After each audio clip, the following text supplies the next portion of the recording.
Hello everyone, welcome to my channel online GS by Diwakar. यहाँ पे देखिए आप लोगों का जो टेस्ट सीरीज का बैच चल रहा था प्रैक्टिस वाला, उसमें हम लोग क्लाइमेटोलॉजी तक पहुँच चुके हैं। अभी जो आपका हुआ है ज्योग्राफिकल थॉट का हुआ है, जियोमॉर्फोलॉजी का हो गया है और आपका क्लाइमेटोलॉजी का ये लास्ट चल रहा है, जिसमें हम लोग लगभग एक यूनिट से 200 प्रश्नों को सॉल्व कर रहे हैं। 200 प्रश्न में आपका लगभग 100 तो हो जाता है 110 और 100 आपके प्रिंटेड टाइप के मिल जाते हैं, जैसे यहाँ पे आपका दिया गया है। ठीक है, तो यदि आप इसको ज्वाइन करना चाहते हैं तो आप ऐप को डाउनलोड कर सकते हैं, जो जीएस बाय दिवाकर करके है। ठीक है, इसके अलावा इस चैनल को भी फॉलो कर सकते हैं, इसको इसलिए क्योंकि स्टडी PYQ पे ये एक नया इनिशिएटिव है, जो इसी चैनल का एक नया इनिशिएटिव ये हम लोग स्टार्ट किए हैं। यहाँ पे हम लोग केवल PYQ यानी कि प्रीवियस ईयर क्वेश्चंस को सॉल्व करेंगे। लगभग टारगेट ये रखा गया है कि आपका जो असिस्टेंट प्रोफेसर का एग्ज़ाम है, ठीक है, उसके पहले तक यहाँ पे हम लोग लगभग 10,000 प्रश्नों को सॉल्व कर लेंगे, जिसमें आपका TGT, PGT, net JRF, assistant professor, ठीक है, चाहे TGT, PGT, KBS, UP, MP, Rajasthan, Haryana, Chhattisgarh, Jharkhand, हर एक स्टेट के आपको TGT, PGT के पेपर यहाँ पे मिल जाएंगे। ठीक है, इसके अलावा आपका असिस्टेंट प्रोफेसर का भी, UGC नेट का भी, और ये टोटल आपका फ्री ऑफ कास्ट रहेगा, क्योंकि यहाँ पे हम लोग जैसे मार्केट में तमाम किताबें और ज़्यादातर आंसर आप लोगों के क्वेश्चन के यही मिल जाते हैं कि वहाँ पे जो डाउट आपके होते हैं, ज़्यादातर लोगों के स्क्रीनशॉट मिलते हैं कि सर इसमें कौन से राइट होंगे कौन से नहीं। तो हमारी कोशिश ये है कि उसमें जो गलतियाँ हैं, ठीक है, उसमें गलतियों को सुधारते हुए, जो डाउट वाले क्वेश्चन है जहाँ पे दिक्कत है उसको इम्प्रूव करते हुए, वो सारी चीज़ें यहाँ पे आपको अपलोड कर दी जाएंगी। तो आप यहाँ पे डिस्क्रिप्शन में भी मैं लिंक प्रोवाइड करा दूँगा, कमेंट में भी, उससे जाके वहाँ पे आप देख लीजिएगा। वहाँ पे 4 से 5 वीडियोज़ अभी पढ़ चुके हैं, TGT के 2011 के, 2016 के, 2021 के और 2010 के सॉल्व वहाँ पे कर दिया गया। यानी लगभग आपका वो हो जाएगा 200 से 250 प्रश्नों का, लगभग 250 प्रश्नों का सॉल्व वहाँ पे है। इसके अलावा ज्योग्राफी केवल है, इसके अलावा 150 आपका झारखंड 2017 का सॉल्व है, यानी कि लगभग 300 से 400 प्रश्न वहाँ पे हो चुके हैं। तो उसको आप ज़रूर देख लीजिए, कोई भी एग्ज़ाम देने जाइए। झारखंड वाले यदि आप हैं, झारखंड देने जा रहे हैं PGT का, या आप बिहार PGT का जो पेपर होने वाला है उसको देने जा रहे हैं, तो भी आप उसको जाके देख लीजिएगा, या डिस्क्रिप्शन में हम लिंक दे देंगे, वहाँ से जाके उसको एक बार देख लीजिएगा। ठीक है, तो ये आप ऐप डाउनलोड करिए जहाँ पे ये सारे कोर्सेज अवेलेबल हैं। और टेस्ट सीरीज जो अभी आपका है, इसका देखिए 15 अगस्त को आपका डिस्काउंट ऑफ़र आएगा, तो वहाँ पे आप ज्वाइन कर सकते हैं, जो आपका 50% ऑफ रहेगा।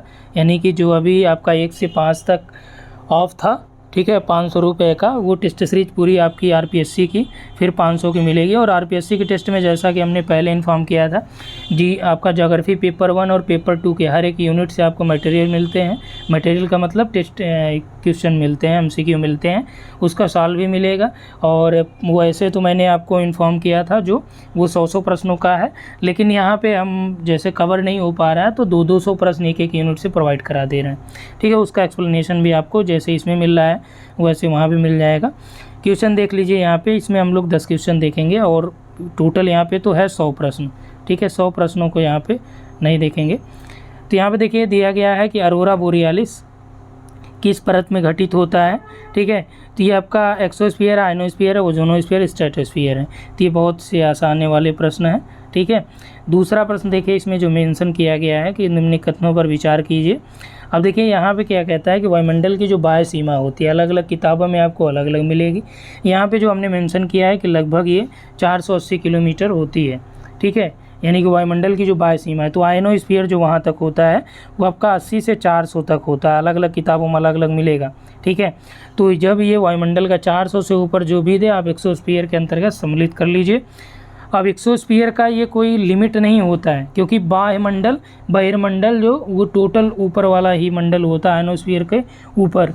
ठीक, लेकिन चूंकि इसके ऊपर बहुत ज़्यादा जानकारी हम लोगों को प्राप्त नहीं होती है, ज़्यादातर जानकारी आयनोस्फीयर तक मिलती है, बहिर्मंडल के बारे में बहुत ज़्यादा स्पष्ट जानकारी नहीं मिलती, ना तो एग्जैक्ट किताबों में कहीं मेंशन होता है ये चीज़ें। तो ये आपको परेशान होने की यहाँ पर ज़रूरत नहीं, क्योंकि कई किताबों में आपको 1000 तक मिलेगा, कहीं 700 मिलेगा, कहीं 800 मिलेगा। तो ये 400 प्लस अगर है तो आप मान के चलिए हाँ बहिर्मंडल में है। ठीक, दूसरा देखिए, अब ये इसलिए क्योंकि एग्ज़ाम में आपके पूछे गए प्रश्न होते हैं और वहीं से हमने इसको कलेक्ट किया है। क्योंकि अलग अलग स्टेटमेंट, जैसे आप फर्स्ट ग्रेड में देखेंगे जो आपका हुआ है राजस्थान का, उसमें पेपर का स्तर अच्छा होता है। आरपीएससी का जो असिस्टेंट प्रोफेसर का पेपर है उसका लेवल बहुत ढंग का होता है, तो स्पेशली हम लोग उसी को टारगेट करके, और यहाँ पे आपका टारगेट केवल आपको रिवाइज कराना, आपको प्रैक्टिस कराना है। ऐसा नहीं कि आपके ज्ञान का मूल्यांकन यहाँ पे होगा, यहाँ पे केवल आपने जो पढ़ा है उस चीज़ को आप प्रैक्टिस करिए, यहाँ पे सीखिए कुछ नया। ठीक, इसके अलावा आप पूरा सिलेबस को कवर कर लीजिए, 200 प्रश्नों में पूरा रिवाइज कर लीजिए, तो ये हमारा टारगेट है। पृथ्वी के चारों ओर वायुमंडल जो है गुरुत्वाकर्षण रुका है, ये भी आपका राइट है। भारी गैसें केवल होमोस्फीयर तक सीमित हैं, ठीक है, ये भी आपका राइट है। और यहाँ पे देखिए दिया गया है 2 में 1 2 3 आपका जो मेंशन किया गया है, तो इसमें तीनों आपके राइट हैं। और यहाँ पे देख लीजिए ये एक यूनिट के तौर पे जो आपका स्टडी PYQ चैनल चालू किया गया है। तीसरा देखिए दिया है कि तापमान में एडियाबेटिक परिवर्तन का क्या अर्थ होता है। तो अब एडियाबेटिक जो प्रोसेस होता है उसका मतलब क्या होता है, अचानक परिवर्तन होता है। जैसे टायर का फटना आपने पढ़ा होगा, तो टायर के फटने में क्या होता है कि ना तो एनर्जी बाहर से अंदर आ पाती है और ना अंदर बाहर वाली अंदर जा पाती है, ठीक है, अंदर से बाहर और बाहर से अंदर नहीं हो पाता है। तो इसलिए क्या होता है कि यहाँ पे अचानक परिवर्तन होता है, और यही यहाँ पे कह रहा है कि तापमान में जो एडियाबेटिक परिवर्तन होता है, आरोही पवन इसमें दोनों होती है, ठीक है। एक आपका वेट होता है, एक आपका ड्राई होता है, ड्राई एडियाबेटिक और वेट एडियाबेटिक, ठीक है, दोनों में अलग अलग होता है। जो ड्राई होता है वो 10 डिग्री सेंटीग्रेड, उसमें आपका 1000 मीटर की ऊंचाई पे 10 डिग्री सेंटीग्रेड का देखा जाता है डिफरेंस, और जो आपका वेट होता है उसमें 6 डिग्री सेंटीग्रेड का होता है, तो ये ध्यान रखिएगा। तो अवरोही और आरोही में क्या होता है, तापमान की वृद्धि और कमी दोनों होती है। अब ये एडियाबेटिक प्रोसेस में दोनों आता है, ठीक है, तो इसलिए आपका डी ऑप्शन यहाँ पे राइट हो जाएगा। चौथा देखिए, उष्णकटिबंधीय चक्रवात की उत्पत्ति के लिए अनुकूलतम निम्न में से किस क्षेत्र में, यानी अनुकूलतम जो दशाएं हैं वो कहाँ पे ज़्यादा सही पाई जाती हैं। तो महासागरों के विषुवत वृत्त क्षेत्र में, या विषुवत रेखीय जो क्षेत्र है उसके आसपास, या फिर महासागरों के पश्चिमी उष्णकटिबंधीय क्षेत्र में, या फिर महासागरों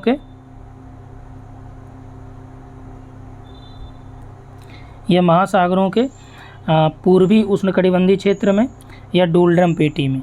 तो जो चक्रवात उष्णकटिबंधीय चक्रवात है, डोलड्रम में आप जानते हैं कि शांत पेटी होती है, यहाँ पे चक्रवात उत्पत्ति की कोई स्थिति नहीं होती है, ठीक है।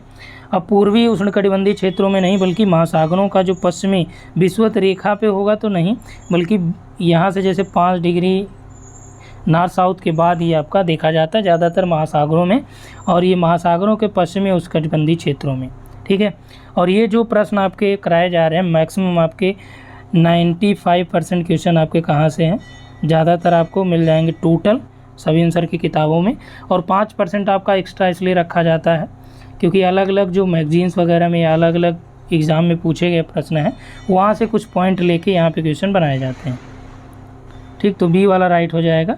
5 नंबर देखिए, निम्नलिखित कथनों पर विचार कीजिए और नीचे दिए गए कोड का सही चयन करिए। दिया है कि किसी वायु में तापमान के घटने पर जो सापेक्षिक आर्द्रता होती है उस पर क्या प्रभाव पड़ता है।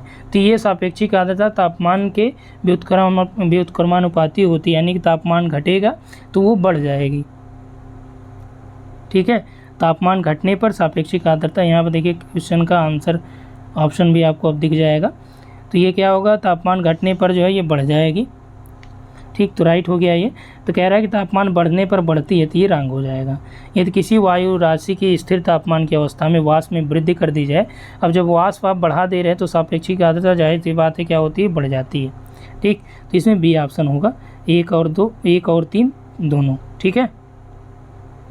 6 नंबर देखिए, शीतोष्ण कटिबंधीय चक्रवात की उत्पत्ति के लिए जो अनुकूलतम परिस्थितियां होती हैं वो कहाँ पे देखी गई। आइसलैंड के दक्षिण में, ग्रीनलैंड के पश्चिम में, न्यूफाउंडलैंड के उत्तर में, कनारी द्वीप समूहों के पश्चिम में, ठीक है। तो इसमें आपका आइसलैंड वाला जो एरिया हो जाएगा वहाँ पे, और ये पूरा आप उष्णकटिबंधीय वाला देखेंगे सभी आंसर की किताब में, वहाँ पे डायरेक्ट आपका मेंशन किया गया है, ठीक है। और नेक्स्ट आ जाइए, यहाँ पे किसी ऊपर उठते या नीचे उतरते वायु पार्सल के ठंडे या गर्म होने की प्रक्रिया को हम लोग क्या बोलते हैं, ठीक है। तो यहाँ पे कह रहा है कि जब हवाएं जो है ऊपर उठती हैं या नीचे उतरती हैं तो अचानक यहाँ पे देखिए क्या हो रहा है कि जो वायु का पार्सल है उसमें क्या होता है, ठंडे या गर्म हो गया। तो इस तरह की जो प्रक्रिया है उसे क्या बोला जाएगा।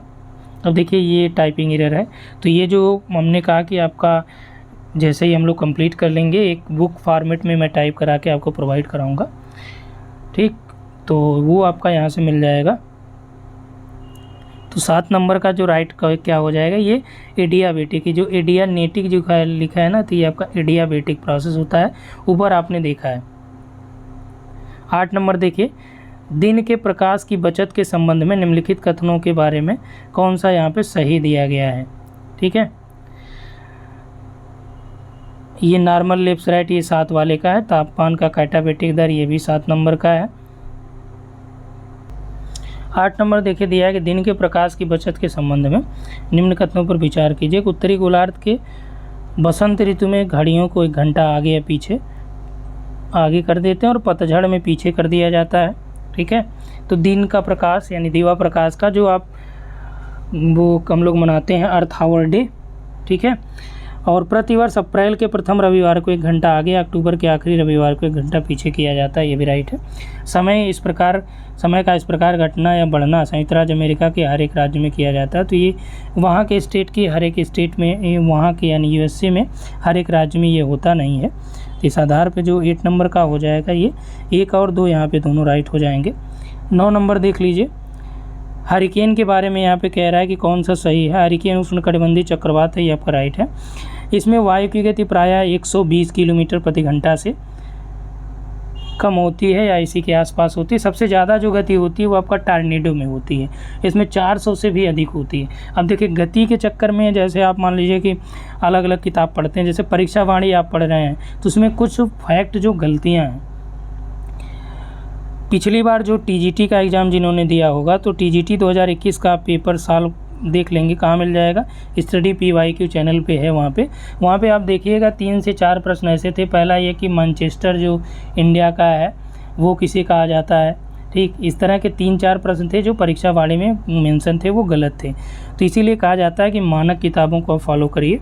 तो मानक किताबों को पढ़ने से फ़ायदा ये होता है, मैं ये नहीं कह रहा हूँ कि परीक्षा वाणी में टोटल चीज़ें गलत हैं, ऐसा नहीं है, लेकिन ज़रूरी ये है कि हो सकता है कि कुछ जो आपके एग्ज़ाम में पूछा जाए वही आप वहाँ से कर जाएं तो वो गलत हो जाए और एग्ज़ाम में आप 1-2 नंबर से बाहर हो जाएं। अब यहाँ पे जो हम लोग करा रहे हैं तो इसको पूरा आपका मानक किताबों से करा रहे हैं, तो ऑब्जेक्शन भी आप लगा सकते हैं, ठीक है।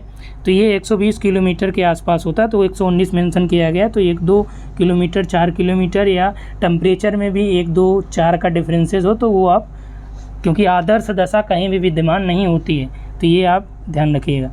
इसके बादलों में वर्षा की पट्टी मतलब कि ये जब आता है तो वर्षा होती है ढंग की, ठीक है। तो यहाँ पे डी ऑप्शन सही हो जाएगा 9 नंबर का। और 10वां देखिए, आइस कैप के बारे में कहा कि कौन सा कथन सही नहीं है। आइस कैप का मतलब क्या होता है, यह गुंबदाकार होती है, तो ये भी आपका राइट है। पर्वत शिखर को ये ढक लेती है, यह केवल पर्वत शिखरों पर पाई जाती है, हिमनद की तुलना में कम विस्तृत होती है। तो ये राइट है कि हिमनद की तुलना में कम विस्तृत होती है, लेकिन केवल पर्वत शिखर पे आइस कैप नहीं पाई जाती है। यदि यहाँ पे देखिए रखता कि केवल यह पर्वत शिखरों पर भी पाई जाती है तो ये भी राइट होता। यहाँ पे देखिए पहले ही इसमें मेंशन कर रखा है कि पर्वत शिखर को ढक लेती है, तो इसमें 10 का हो जाएगा सी, ठीक है। अब 15 में देखिए CW थॉमथ्वेट ने दक्षिणी गंगा मैदान को जलवायु प्रतीक में जो डिवाइड किया है CBW के रूप में इन्होंने मेंशन किया था, CB-W, ठीक है। ये दक्षिणी भाग का गंगा का, उत्तरी भाग में CA-W और कोपिन का आपका CWG था, ठीक। इन दोनों को ज़रूर ध्यान दीजिएगा क्योंकि प्लेलिस्ट में एक वीडियो होगा, वहाँ पे आप कोपिन के बारे में देख लीजिएगा, वहाँ डिटेल है उसका, ठीक है। 14 नंबर में देख लीजिए, शीतोष्णकटिबंधीय चक्रवात के बारे में कौन सा कथन सही नहीं है। ये मंद गति से चलती हैं, इनमें हल्की वर्षा होती है, ये दोनों गोलार्धों में शीतोष्ण अक्षांशों में उत्पन्न होती है, इनके मध्य भाग को आई कहते हैं या नेत्र कहते हैं, ठीक। तो ये आपका रंग हो जाएगा और ये राइट है। चलिए, उष्णकटिबंधीय चक्रवातों के बारे में कौन सा कथन सही नहीं है। यहाँ पे ये मूसलाधार वर्षा करते हैं, तो ये बात सही है। इनको फिलीपीन में टैफू कहते हैं, ये रंग है। और इनकी उत्पत्ति 8 डिग्री उत्तर या दक्षिण। अब देखिए यहाँ पे भी क्या है कि ये 5 डिग्री के बाद से ही देखे जाते हैं जनरली, ठीक है, कहीं कहीं, लेकिन ज़्यादातर ये जो पर्याप्तता इनकी है 8 डिग्री उत्तर या 8 डिग्री दक्षिण, जो महासागर है उसके पश्चिमी भागों में ज़्यादातर ये देखे जाते हैं, ठीक। इनकी उत्पत्ति दक्षिणी अटलांटिक महासागर में नहीं होती, ये भी आपका राइट है, दक्षिणी अटलांटिक में नहीं होती, उत्तरी में होती है। अब यदि आपको पता हो तो आप कमेंट बता सकते हैं कि क्यों ये दक्षिणी अटलांटिक महासागर में इसकी उत्पत्ति नहीं होती है। ठीक है, 12 नंबर देखिए, उष्णकटिबंधीय चक्रवात के बारे में कौन सा कथन सही है। उष्णकटिबंधीय चक्रवात में संभार रेखाएं वृत्ताकार होती हैं, इसकी संभार रेखाएं समृद्ध होती हैं, मानव मित्र वर्षा होती है, इसके केंद्र में नेत्र होता है, चक्षु होता है। ठीक है, इसमें ये आपका जो मानव मित्र वर्षा ये रंग है और यहाँ पे राइट है, तो यानी 1 2 4 यहाँ पे हो जाएगा। और 11 नंबर देखिए, जेट स्ट्रीम के बारे में कौन सा कथन सही नहीं है। ये स्ट्रेटोस्फीयर में प्रवाहित होती है, स्ट्रेटो में नहीं बल्कि ट्रोपोस्फीयर में, कहीं के 7 से 15 आपको मिलेगा, कहीं 9 से 12 मिलेगा। ठीक, जेट स्ट्रीम का, तो ये आपका कौन सा कथन सही नहीं है, स्ट्रेटोस्फीयर में ये प्रवाहित होती है, तो ये ट्रोपोस्फीयर में है। ये पश्चिम से पूर्व चलती है, लहरदार रूप में है, गति जो है 300 किलोमीटर प्रति घंटा, इससे भी अधिक होती है। ठीक है, तो गति को लेके यदि आपका मान लीजिए कि आपने जिस किताब में पढ़ा है, जैसे मान लीजिए कि आपका वहाँ पे 250 या 450 दे रखा है, अब हमने यहाँ पे 300 मेंशन कर दिया। ठीक है, या क्वेश्चन आपको एग्जाम में पूछ दिया 300, तो आप ये नहीं कहने जाएंगे कि भाई वहाँ हमने 250 पढ़ा था, 450 पढ़ा था, ये 300 लिखा है, तो ये इतना ऑलमोस्ट मान लिया जाता है।